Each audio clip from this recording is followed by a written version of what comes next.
ദൈവത്തിന്റെ അതിപരിശുദ്ധ നാമം വാഴ്ത്തപ്പെടുമാറാകട്ടെ. ഇന്ന് ചിന്തിക്കുന്ന വിഷയം ഗർഭഛിദ്രം എന്ന വിഷയമാണ്. ഒരു യുവാവ് വിദേശത്ത് നിന്ന് കടന്നു വന്ന് താൻ ആഗ്രഹിച്ച പെൺകുട്ടിയെ, താൻ സ്നേഹിച്ച പെൺകുട്ടിയെ വിവാഹം കഴിച്ചു. അവൾ ഒരു നേഴ്സായിരുന്നു. അവളെ അവൻ ജോലി ചെയ്യുന്ന രാജ്യത്ത് കൊണ്ടുപോയി ഒരു ഹോസ്പിറ്റലിൽ പ്രവേശിപ്പിക്കുവാനാണ് അവൻ ആഗ്രഹിച്ചത്. അതിനുള്ള വിസായും അവൾക്ക് ലഭിച്ചു. അങ്ങനെ അവർ പോകുവാനിരിക്കുന്ന വേളയിലാണ് ഒരു കാര്യം മനസ്സിലാക്കുന്നത്, ഇവൾ ഗർഭിണിയാണ്. ഇപ്പൊ ഗർഭിണിയായ ഈ പെൺകുട്ടിക്ക് ആ രാജ്യത്ത് കടന്നു എന്ന ഹോസ്പിറ്റലിൽ പ്രവേശിക്കുവാൻ കഴിയുകയില്ല.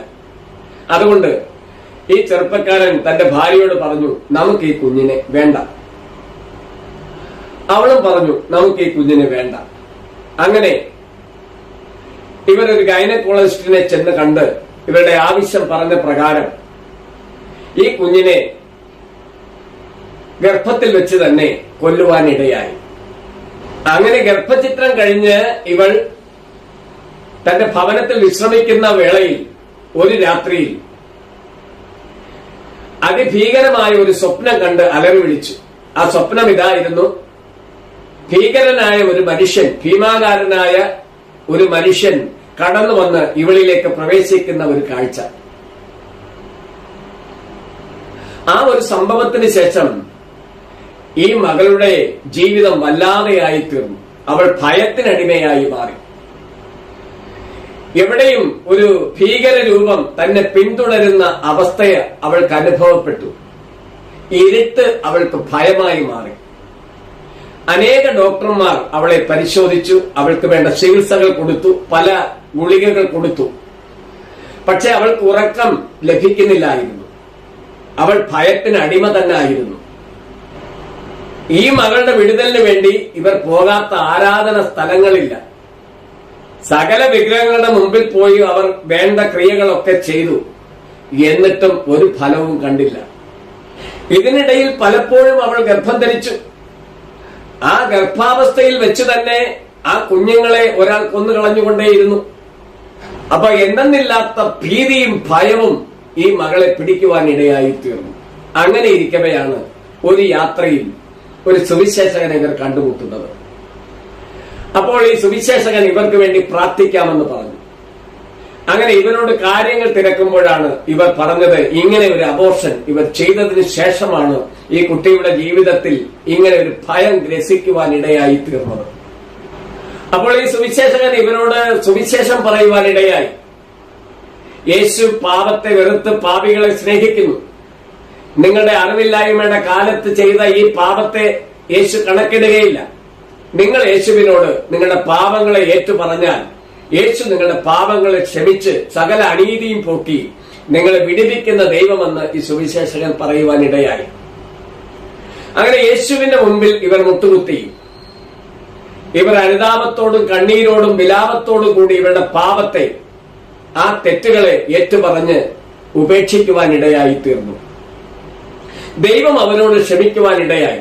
അപ്പോൾ ഈ സുവിശേഷകൻ പ്രാർത്ഥിച്ചപ്പോൾ ഈ പെൺകുട്ടിയിൽ നിന്ന് അനേക ഭൂതങ്ങൾ, ഈ പെൺകുട്ടിയെ ഭയത്തിന് അടിമയാക്കിയിരുന്ന അനേക ഭൂതങ്ങൾ ഇവളെ വിട്ടു പോകുവാനിടയായി തീർന്നു. എങ്ങനെയാണ് ഈ പെൺകുട്ടി ഭയത്തിന് അടിമയായി തീർന്നത്? എങ്ങനെയാണ് പൈശാചിക ശക്തികൾ ഈ പെൺകുട്ടിയിൽ കടന്നുകൂടിയത്? ഗർഭചിത്രം പിശാചിനർപ്പിക്കുന്ന രക്തബലിയാണ്.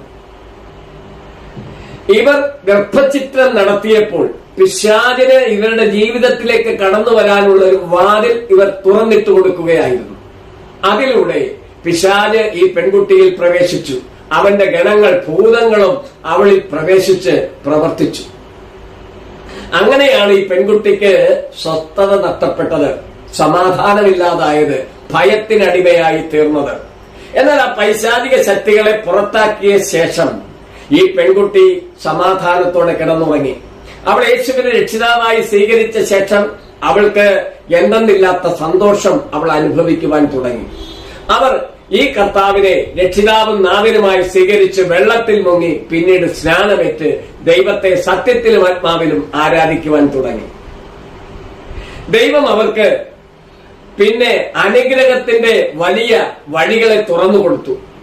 ഇവർക്ക് നഷ്ടപ്പെട്ട വിദേശ യാത്ര ദൈവം ഒരുക്കി കൊടുത്തു. ആ വിദേശ യാത്രയിൽ, വിദേശത്തുള്ള താമസത്തിൽ അവർക്ക് അനുഗ്രഹീതമായ കുഞ്ഞുങ്ങളെ ദൈവം കൊടുക്കുവാനിടയായി തീർന്നു.